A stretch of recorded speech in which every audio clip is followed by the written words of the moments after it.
প্রিয় দর্শক ও শ্রোতা মণ্ডলী, আপনারা সবাই কেমন আছেন? আশা করি ভালো আছেন। তো প্রিয় দর্শক, আজকে চলে এলাম নতুন একটি ভিডিও নিয়ে। কলকাতার আর.জি. কর হাসপাতালে একজন 31 বছরের মহিলা ডাক্তারকে হত্যা করা হয়েছে। আপনারা নিউজের মাধ্যমে দেখেছেন। কলকাতার বিখ্যাত নামকরা হসপিটাল আর.জি. কর, এই হাসপাতালে একজন 31 বছরের মহিলা ডাক্তারকে হত্যা করা হয়েছে। তো এই বিষয় নিয়ে আমি আপনাদের কাছে আলোচনা করব। কী কারণে হত্যা হয়েছে মহিলা ডাক্তারটি আপনাদের কাছে ভিডিওর মাধ্যমে তুলে ধরব। ভিডিওটি পুরোপুরি দেখতে থাকুন।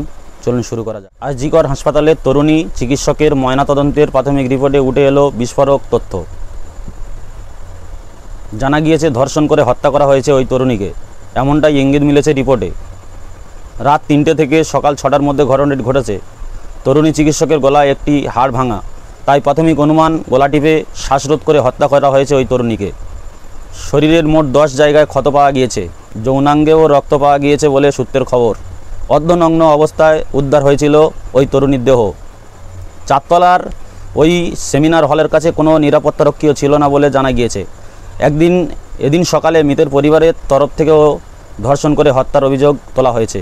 ইতিমধ্যেই ঘটনার তদন্তে 3 সদস্যের সিট গঠন করা। হত্যার ঘটনায় ইতিমধ্যেই তদন্ত চলছে, অন্য কোনো ধারা এখনও যুক্ত হয়নি।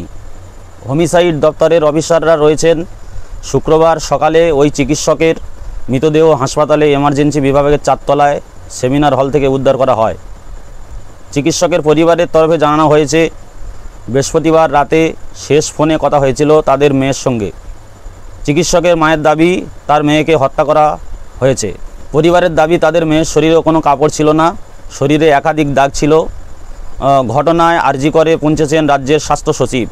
তদন্তের দাবিতে কর্মবিরতি দেখিয়েছেন তরুণী চিকিৎসকের সহপাঠীরাও। ইতিমধ্যেই ওই চিকিৎসকের মৃতদেহ ময়নাতদন্তের জন্য পাঠানো হয়েছে।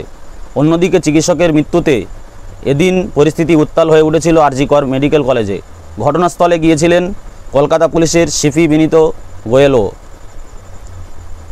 প্রিয় দর্শক, ভিডিওটি এই পর্যন্ত। পরবর্তী ভিডিও পাওয়ার জন্য চ্যানেলটি সাবস্ক্রাইব করে সঙ্গে থাকুন।